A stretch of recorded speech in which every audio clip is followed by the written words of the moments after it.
I hereby instruct PAGCOR to wind down and cease the operations of POGOs by the end of the year.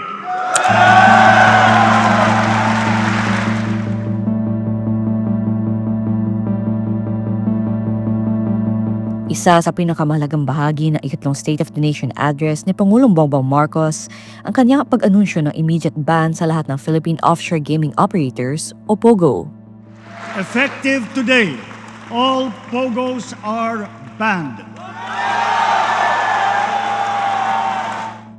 Sa unang bahagi ng 2024, sunod-sunod na raid ang isinagawa ng mga otoridad sa mga POGO establishments sa Central Luzon. Kasama na rito ang raid sa Bamban Tarlac at sa Porac, Pampanga. Sangkot umano ang mga POGO hub na ito sa human trafficking. Matapos ipag-utos ni Marcos ang pagpapatigil ng lahat ng POGO operations, inilabas niya ang Executive Order No. 74 noong November 2024. Layunin nitong ipatupad ng immediate ban sa POGOs, internet gaming licensees at iba pang offshore gaming operations sa bansa pagsapit ng December 31, 2024. Kasama na rito ang pagbabawal ng aplikasyon o renewal ng lisensya. Nakalatag din sa executive order ang reintegration ng mga apektadong manggagawa. Ayon sa Philippine Amusement and Gaming Corporation, natapos ang 2024 na kanselado ang lahat ng lisensya. Ipinasara na rin ng higit 300 POGO sites sa buong bansa. Ngunit sa isang Senate hearing, inamin ni PAGCOR Senior Vice President Raul Villanueva na may ilang operators ang naghiwa-hiwalay at bumuo ng maliliit na illegal na grupo.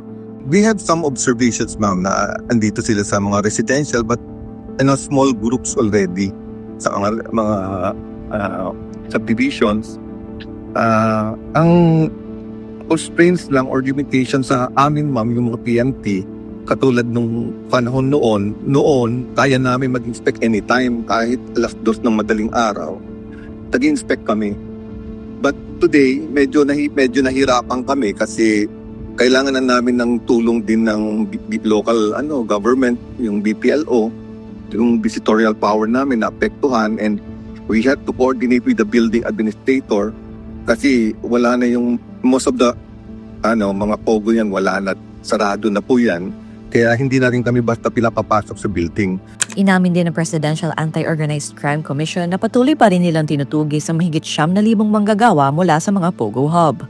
Sa tinatayang 11,000 empleyado, halos 1,000 pa lang ang nahuhuli. Samantala, nagbabala ang Philippine National Police na may ilang dating POGO workers ang nakakuha mula sa kanilang mga pasilidad ng mga kagamitan tulad na lamang ng text blast machines. Sinabi rin ng PNP Anti-Cybercrime Group na karamihan sa mga online scammer na kamakailan lang inaresto ay mga Pilipinong natuto umano sa kanilang pagtatrabaho sa mga POGO.